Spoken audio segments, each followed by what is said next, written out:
Hi പ്രിയമുള്ളവരെ, ഇപ്പോൾ ഞാൻ പോകുന്നത് ഉദയ്പൂരിലെ പചാത്തിയ സൺസെറ്റ് പോയിന്റിലേക്കാണ്. ബ്ലൂ സിറ്റി കാഴ്ചയും ആരവല്ലി മരനിരകൾക്കപ്പുറത്ത് അസ്തമിക്കുന്ന സൂര്യനും ഒരുമിച്ച് കാണാൻ കഴിയുന്ന ഒരു പ്രത്യേക സ്ഥലമെന്ന് പറയപ്പെടുന്ന ആ മനോഹര സ്ഥലത്തേക്ക് ഇന്നത്തെ സന്ധ്യ ഇവിടെ എത്ര മനോഹരമാണെന്ന് നിങ്ങളെ കൂടി കാണിക്കുകയാണ് ഉദ്ദേശം. ഉദയ്പൂരിലെ ഈ ഒരു സൺസെറ്റ് വ്യൂ സത്യത്തിൽ ഒരു ഹിഡൻ സ്പോട്ടാണ്. നമ്മൾ പറയാറില്ലേ, യാത്രയുടെ വഴികൾ എല്ലാം സുഖകരമാവണമെന്നില്ല. പക്ഷേ കുന്നുകളും മലകളും കയറിയാലേ മനോഹരമായ കാഴ്ചകൾ കാണാൻ കഴിയൂ. ഇപ്പോൾ ഞാൻ നിങ്ങളെ കൂട്ടിക്കൊണ്ടുപോകുന്നത് ഈ ബ്ലൂ സിറ്റി മയത്തിലേക്കാണ്. അത്യാവശ്യം കുറച്ച് കഷ്ടപ്പെട്ടിട്ടാണ് ഞങ്ങൾ ഈ വ്യൂ പോയിന്റിലേക്ക് എത്തുന്നത്. വഴികൾ അത്ര സുഖകരമായിരുന്നില്ല. സത്യത്തിൽ നമ്മൾ ബ്ലൂ സിറ്റി മായം എന്ന് പറയുന്നുണ്ടെങ്കിലും ഇന്ന് ബ്ലൂ സിറ്റിയിലെ നീല നിറങ്ങൾ അത്ര ശക്തമായി കാണാൻ കഴിയുന്നില്ല. ഒരു കാലത്ത് ചുണ്ണാമ്പും ഇൻഡിഗോയും ചേർന്ന് പൂട്ടിയിരുന്ന പഴയ വീടുകൾ ചൂട് കുറയ്ക്കാനും കീടങ്ങളെ അകറ്റാനും കൂടാതെ ഒരു സാമൂഹിക ആത്മീയ തിരിച്ചറിയലുമായിരുന്നു. എന്നാൽ കാലം മാറിയതോടെ പല പഴയ വീടുകളും പൊളിച്ചു. പകരം സിമന്റ് കെട്ടിടങ്ങൾ ഉയർന്നു. നിറങ്ങൾ മാറി. പരിപാലന ചെലവും ജീവിതശൈലിയും മാറിയപ്പോൾ ആ നീല നിറങ്ങളുടെ ചരിത്രവും പതുക്കെ മങ്ങിക്കൊണ്ടിരിക്കുകയാണ്. എന്നിരുന്നാലും കുന്നുകളിൽ നിന്ന് മലകളിലൂടെ നോക്കുമ്പോൾ ഇടയ്ക്കിടയ്ക്ക് മിന്നുന്ന ആ നീല നിറങ്ങൾ നമ്മളെ ഓർമ്മിപ്പിക്കുന്നു, ഇത് വെറും ഒരു നഗരമല്ല, മാറിക്കൊണ്ടിരിക്കുന്ന ഒരു ചരിത്രമാണ് എന്ന്. പചാത്തിയ സൺസെറ്റ് പോയിന്റിലേക്കുള്ള വഴി അത്ര സുഖകരമല്ല. ഉദയ്പൂരിൻ്റെ പ്രധാന റോഡുകൾ വിട്ടുമാറുമ്പോൾ തന്നെ വഴികൾ ചുരുങ്ങിയതും ചിലയിടങ്ങൾ കുഴികളോടും കല്ലുകളോടും കൂടിയതായിരിക്കുന്നു. ആദ്യമായി പോകുന്നവർക്ക് അല്പം കുഴപ്പമുണ്ടാക്കുന്ന വഴിയാണ് ഇവ. വാഹനങ്ങൾ ഒരു പരിധിവരെ മാത്രമേ പോവാൻ സാധിക്കുകയുള്ളൂ. അതിനുശേഷം കുന്നുകയറി നടക്കേണ്ടി വരും.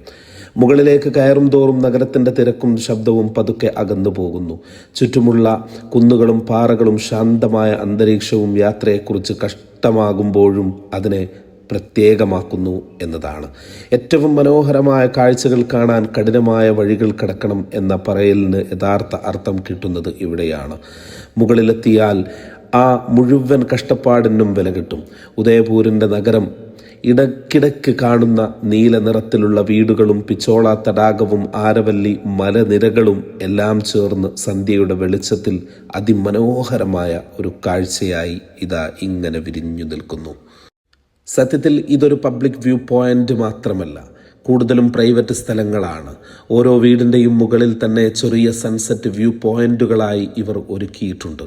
വൈകുന്നേരങ്ങളിൽ ഇവിടെ എത്തുന്നവർക്ക് ചായയും ലഘുഭക്ഷണങ്ങളും കഴിച്ച് ശാന്തമായി സമയം ചെലവഴിക്കാനുള്ള രീതിയിലാണ് ഈ ഇടങ്ങൾ. മുകളിൽ നിന്ന് താഴോട്ട് നോക്കുമ്പോൾ ഉദയ്പൂരിൻ്റെ നഗരം പതുക്കെ വിരിയുന്ന ദൃശ്യം അതിമനോഹരമാണ്. തടാകങ്ങളും പഴയ കൊട്ടാരങ്ങളും കുന്നുകളും ചേർന്ന് ലേക്ക് സിറ്റി എന്ന പേര് ഉദയ്പൂരിനെ എത്ര യോജിക്കുന്നു എന്നത് ആ കാഴ്ച നമ്മളെ ഓർമ്മിപ്പിക്കുന്നു.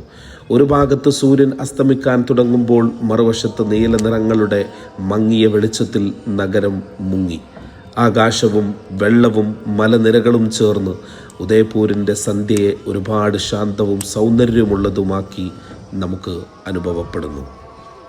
ഇവിടെ നിന്ന് നോക്കുമ്പോൾ നീലനഗരത്തിൻ്റെ മനോഹാരിത, പാറകളിൽ നിൽക്കുന്ന മെഹ്റാൻഗട്ട് ഫോർട്ടിൻ്റെ മഹത്വം, അടക്കളികളിൽ നിന്ന് ഉയരുന്നു കാണുന്ന ജീവിത ചലനങ്ങൾ ഓൾ ടുഗദർ ഒരു ദൃശ്യ കവിയായി മാറുന്നു. സൂര്യൻ ആകാശത്തേക്ക് അസ്തമിക്കുമ്പോൾ നഗരം സ്വർണ്ണ വെളിച്ചത്തിൽ മുങ്ങി സമയം പല നിമിഷങ്ങളായി നിശബ്ദമാകുന്നു. ഈ ദൃശ്യം ജോധ്പൂരിൻ്റെ പുരാതന ചരിത്രവും കെട്ടിടങ്ങളുടെ സൗന്ദര്യവും മനസ്സിൽ നിറച്ചുകൊണ്ട് ഒരിക്കൽ കാണാതെ പോകാൻ പറ്റാത്ത അനുഭവമായി മാറുന്നു. Signing off, Mubashir Rooh. Thank you. Bye-bye.